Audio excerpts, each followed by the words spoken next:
What is going on, everybody? So, very recently, I decided that I would jump into the Resistance trilogy. And upon doing so, I found myself in a situation not too dissimilar to the one I had on my hands with Army of Two. In that, upon starting,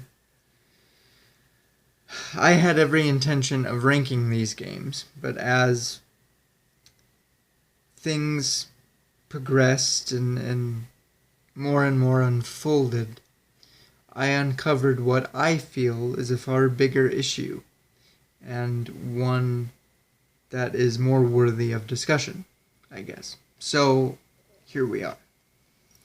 Now, to open things up, I just kind of want to throw out there that in terms of the story of these games, the, I guess, big picture collective narrative of this trilogy, I really enjoyed it. I found it quite easy to immerse myself in the tone of desperation that was presented to me. I found it easy to ride the highs and lows, or the triumphs and failures, if you will. Overall, it was all enjoyable, and I did have zero problems with it, right? So I just want to make it clear that really everything that I'm about to pick apart and point fingers at really has nothing to do with the story or the events themselves or the structure or anything like that. We're all good in terms of narrative. What I did have the largest problem with, though, I discovered, was the main character himself. Or I should say, the main protagonist of the first two games, Nathan Hale.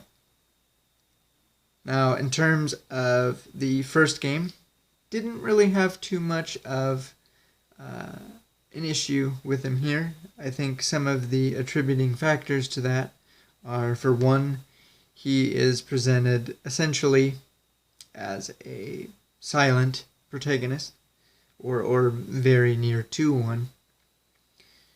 And two,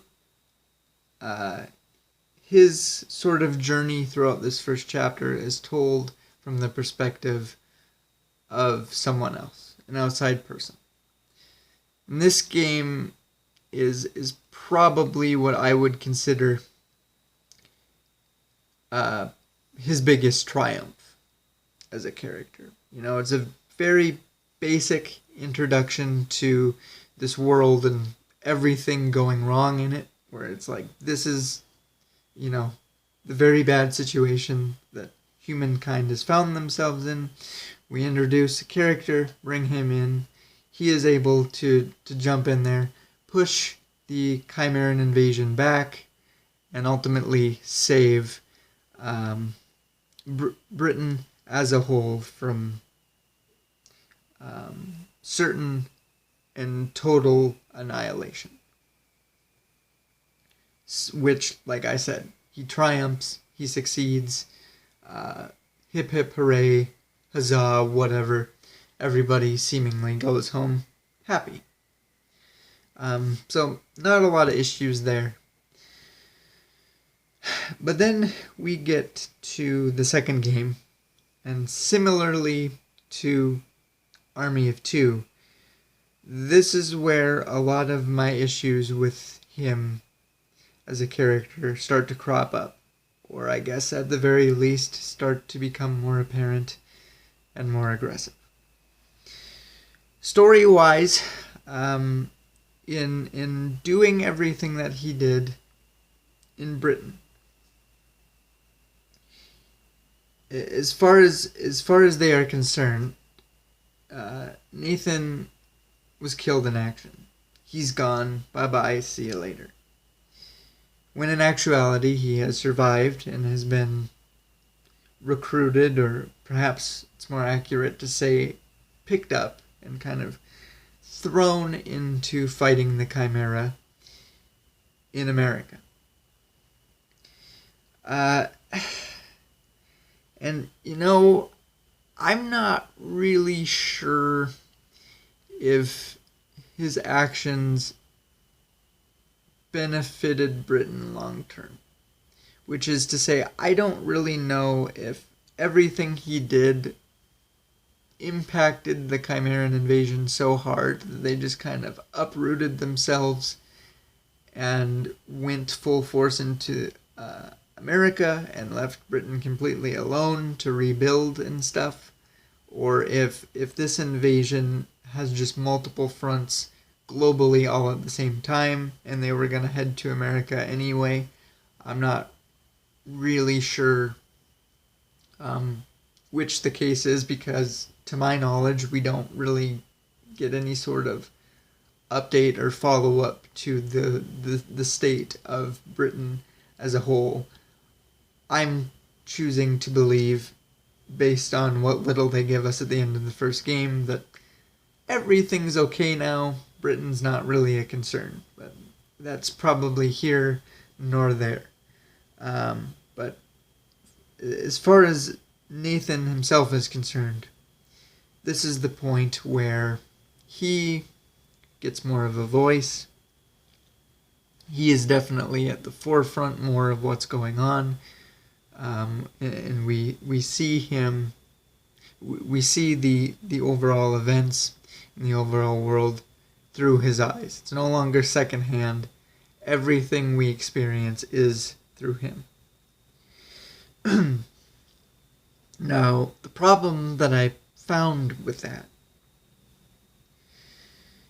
is that he doesn't really have much or anything in the way of a personality. It didn't take a lot of work to realize that he really was nothing more than a generic army man doing action hero type shit. Okay? And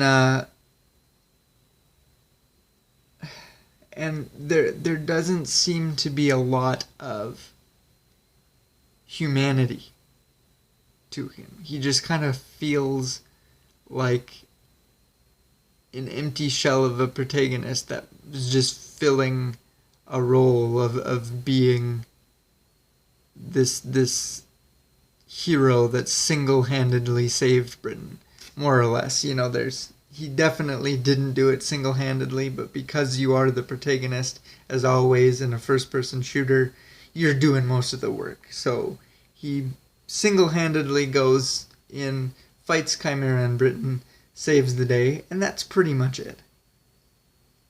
And why that was a problem for me is that because there was nothing for me to grab onto as far as the person, I had no real connection to him.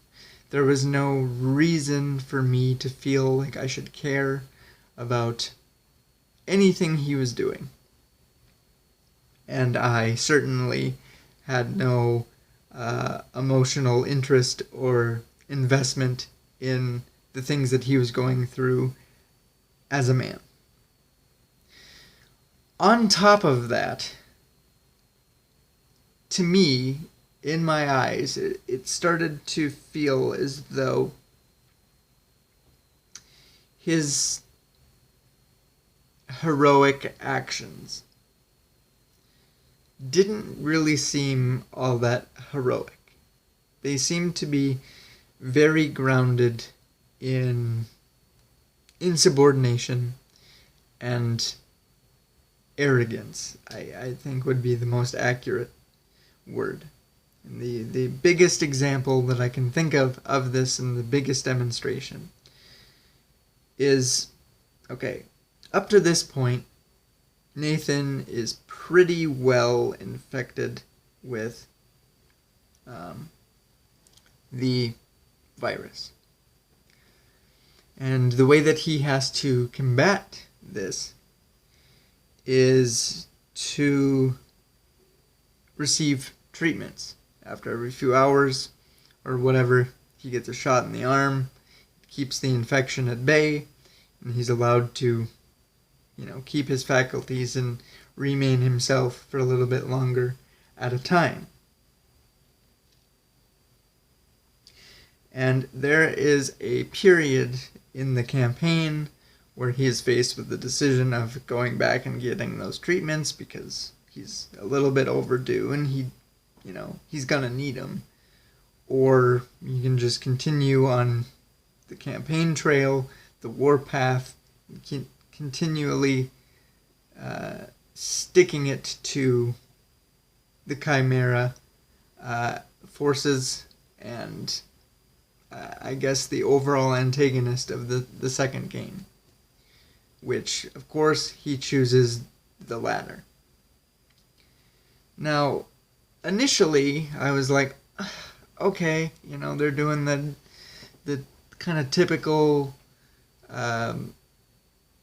patriot thing where they're like, my life doesn't really matter, devil may care, like, just throw it all away, who effing cares, I'm just gonna keep putting my boot in the bad guy's ass as far as it'll go before my time runs out. The typical martyr route for an action hero in cases like these. Which I went, okay, whatever. Then started thinking about it a little bit more, and all of a sudden it hit me that all of his squad mates are sentinels, which is what this unit is called. They're sentinels because they're all in the exact same situation that Nathan is. They all are infected with the virus. They all need these treatments to essentially stay alive, which everybody wants to do. Yes, there is the obvious, kind of acceptance of danger and death, but nobody wants to turn into these terrible, awful creatures, ultimately. Nobody wants to suffer death that way. So everybody needs and wants these treatments. So in making this decision for everybody, Hale is not only choosing to sacrifice his own health and well-being, but those of his squad mates. Like I said, people that do not want to die. People that do not want to risk, take those risks and progress in the infection. So I'm sitting there going, is this really heroic to do this? It's one thing to do it with yourself and your own being, but to just willingly kind of throw everyone else away like that and be like, screw it all, we're doing this. Is he a hero for that? I'm gonna argue no, but that might be up to the individual person. And I just really felt after that if he's got any personality at all, his biggest trait at this point is being a dick. And it's not like the narratively they did anything creative there to say like, well, as this infection kind of spreads throughout him as he ignores his treatments for longer and longer periods and it takes more of a hold, he's losing his faculties, right? He's becoming less human and more aggressive. So now he's just kind of bloodthirsty. He just wants war. He doesn't care. The game doesn't present you with anything like that. So it really just kind of reads as this guy is an asshole just for the sake of being an asshole. There's nothing else there to grasp onto. And then we get to the end of the game, which inevitably sees Nathan succumb to the infection. And ultimately turn. He's lost his humanity. He is no longer human. He is one of them. Not only that, but it's kind of the first time that the characters really get to see, and the player as well, I guess, get to see that despite everything, despite how far we've come, how difficult it's been, everything that we've overcome to get here, none of it made a difference. None of it was really worth it, because kind of overall, I guess, the Chimeran threat remains unaltered, unmoved,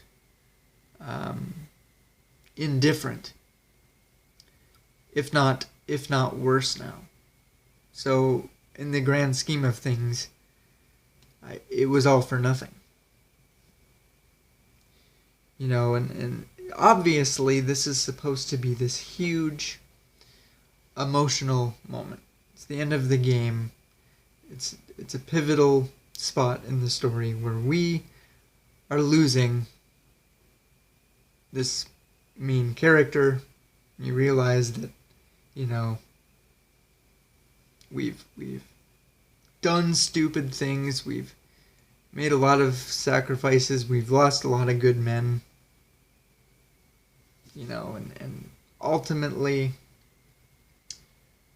Nathan did sacrifice his life, paid the ultimate price to go nowhere. So it's a huge point in the story, huge emotional thing that just felt completely flat for me, because as I alluded to earlier, I had no reason to care. I had no investment in this guy, no interest in this guy. I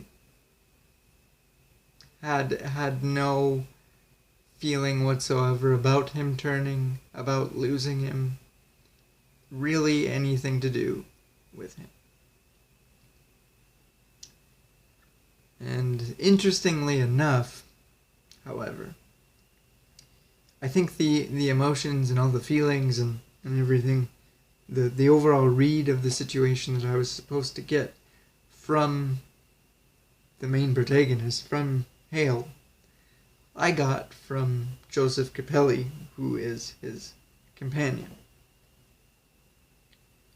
Now, to backpedal a little bit, right after Nathan kind of makes the decision for everybody, Capelli is the one that kind of tries to speak for the group and go, you know what, we do not want to die this way. Everybody, we need those treatments. Everybody wants those treatments. And it takes a very aggressive tone, because he says something to the effect of if you change into one of these things because of your stupid choices, I will be the one that puts you down. I will shoot you in the head, and I will not hesitate to do that. And it ultimately comes down to that. But the thing about Capelli, in comparison to Nathan, is that I really got the sense that in the few moments where he briefly kind of pops up in this point in the narrative in this game, he is so much more likable. He has so much more life to him. He has so much more personality, head and shoulders more than this guy that we're supposed to care about. I found myself caring more about Joe than anything. Right? And so here we are in this huge this climax of the second game. And I feel more for what Joe goes through than losing Nathan, right?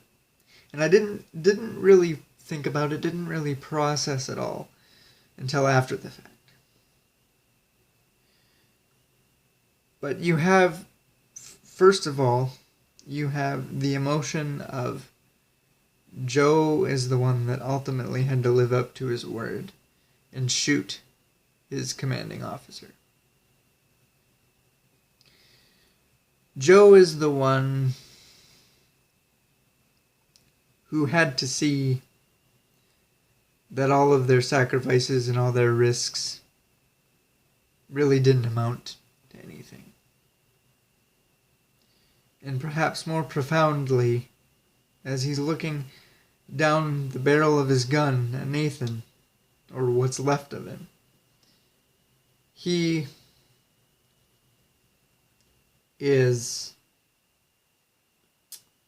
looking into the eyes of a reality that he is also likely to experience, which I think would be utterly terrifying. And, you know, I don't know. I look at the whole Nathan arc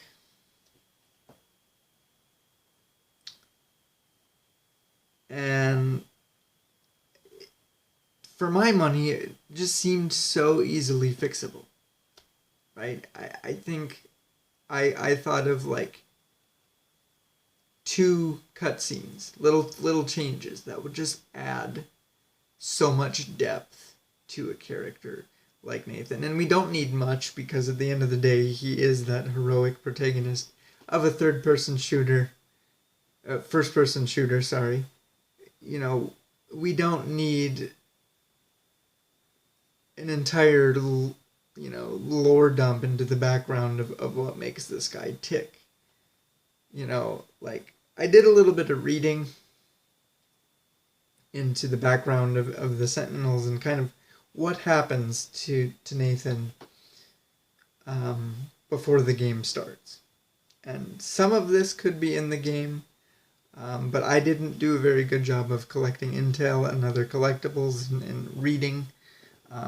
So, you know, some of this could have very well been in there, but in just playing the games themselves, the base games, the raw games, it didn't present me with any of this information. So I went back and looked it up so I could get a sense of what was going on. Okay.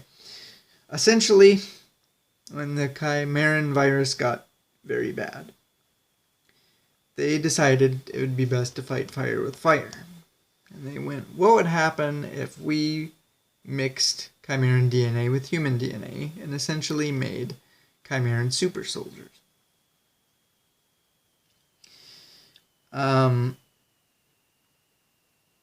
And they sent them out into battle to see what would happen, which is essentially where Nathan is in the first game. He gets sent in to save Britain as this infected super soldier. No one else really knows what's going on.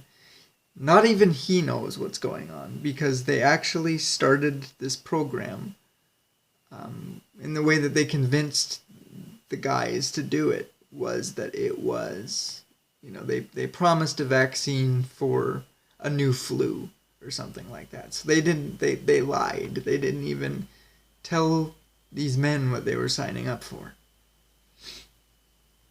So then you get to the Sentinels.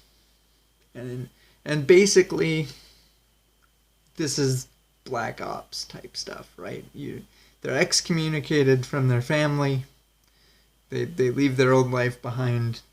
This is who they are now, right? They're just soldiers. They're just half-breeds. So, like I said, it wouldn't take much to implant a reason to care.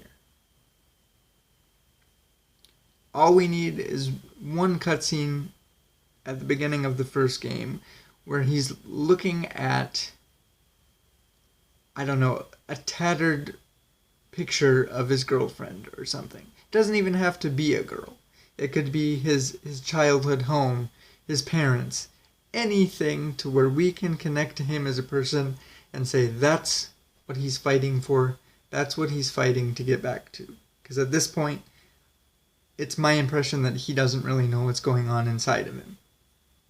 He's just there to fight and save the day. So as far as he's concerned, he's just a normal soldier that is going to go home, go back to his normal life, whatever that is. But we don't get to see any of that. And I just think just a slight cutscene at the beginning of the game would change our perspective, would give us something to anchor ourselves to and care about this man. Another way that I would do it is that when he finds out how bad it really is, or that he is infected, just a brief moment where he comes to grips with the fact of, like, I'm going to turn into one of those things. I'm going to become this terrible, hideous creature. There's not a damn thing I can do about it, and it scares the hell out of me. Just break down those macho walls to show that he's got some semblance of a soul, that he's afraid of his mortality and the reality that he, like any other member of the Sentinels, is not going to be able to escape from.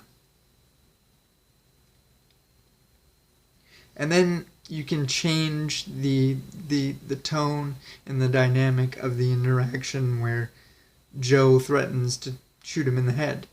And you can make it this more emotional thing where he's like, hey, we're all scared. I know you're terrified.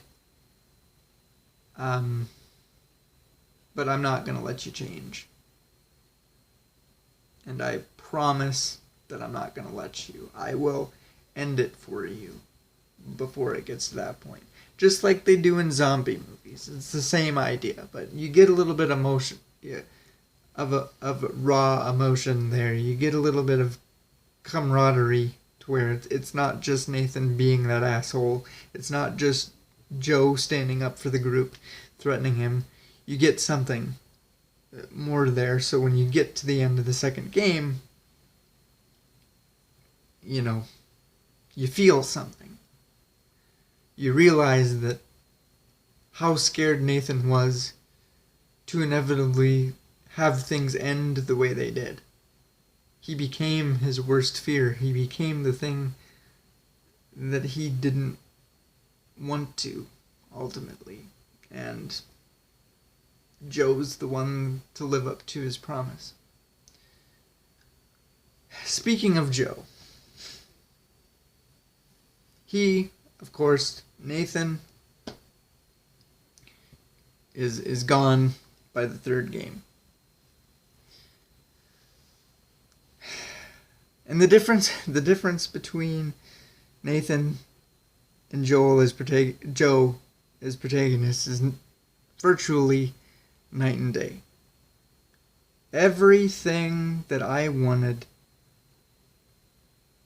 everything that I needed to support Nathan, to care about Nathan, and to really root for his success through the entirety of 2 games that I craved, I got in the first 5 minutes, the opening minutes of the third game. Joe is retired from the military. He has a wife. He has a sick kid. He's dealing with the stresses of not only having to care for his own family in these trying, desperate times, but he's also responsible for the health and well-being of this small group of survivors, this resistance, if you will. And he's also kind of dealing with the guilt of being the guy that took out the hero of this series in shooting Nathan. He views himself as a villain for that, and he's struggling emotionally, psychologically, all of those things. So just right off the bat, you gave me everything that I needed, Nathan, that I wanted for Nathan in Joe. Not complicated. You succeeded. Was it really that hard? I don't know, man. It just, with the differences being so night and day between the two, I don't know the behind the scenes stories of this trilogy. I don't know how it came to be. I don't know the hardships in making them. But it really just seems like,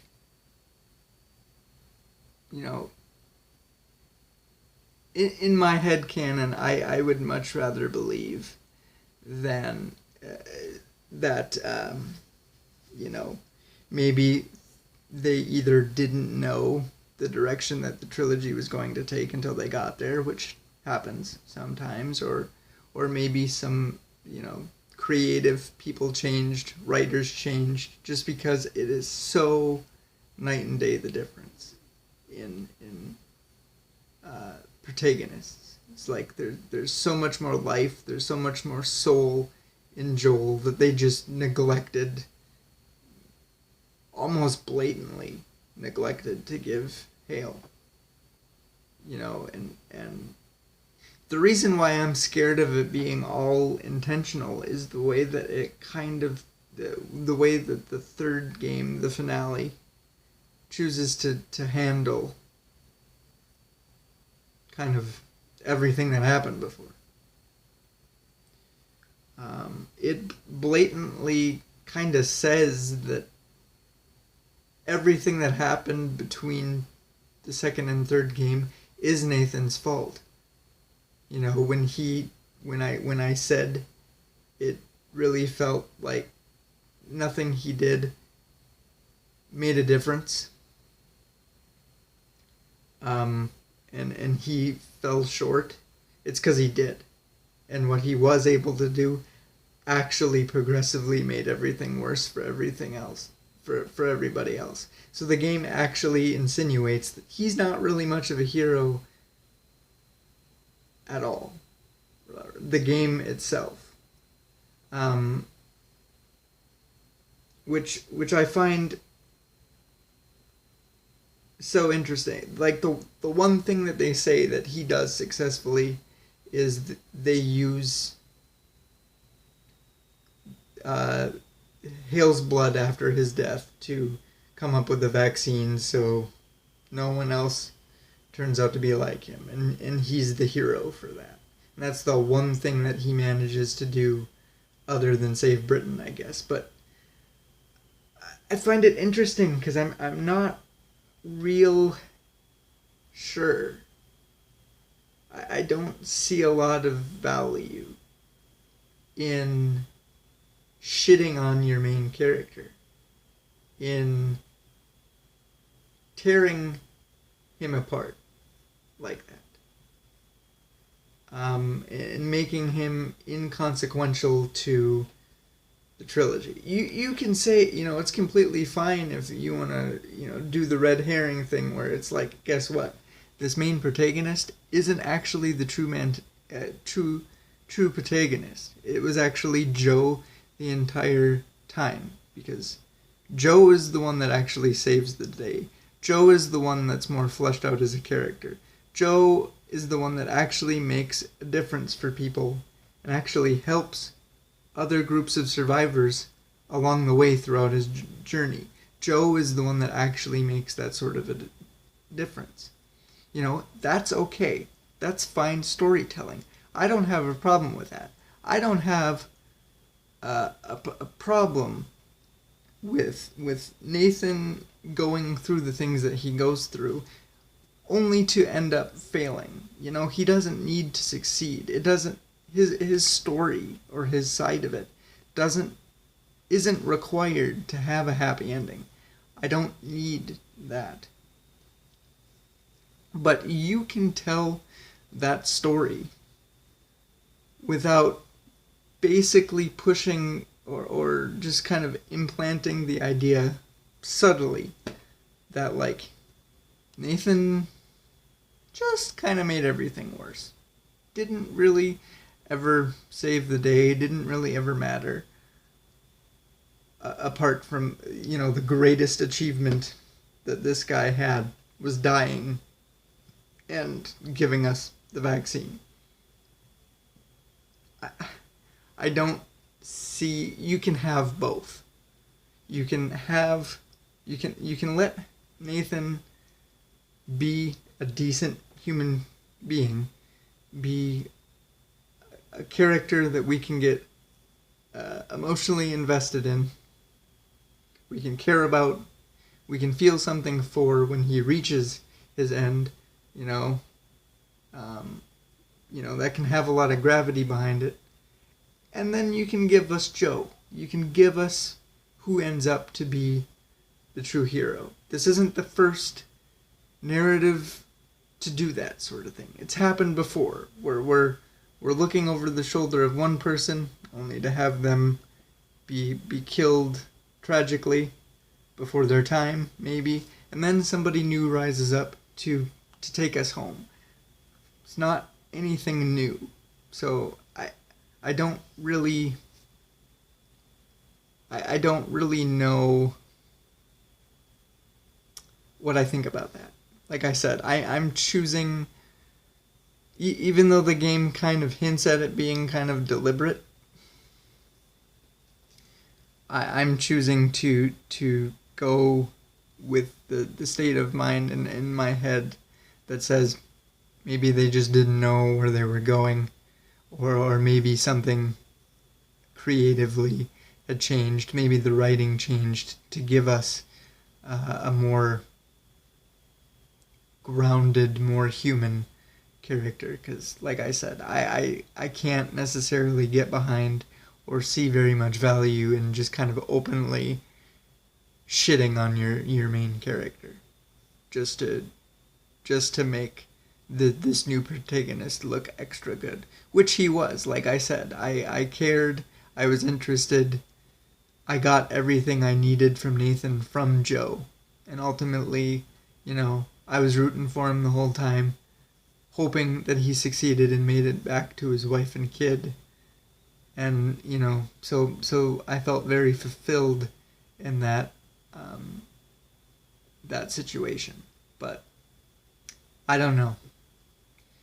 The Nathan Hale part to me was just, it was a very weird experience.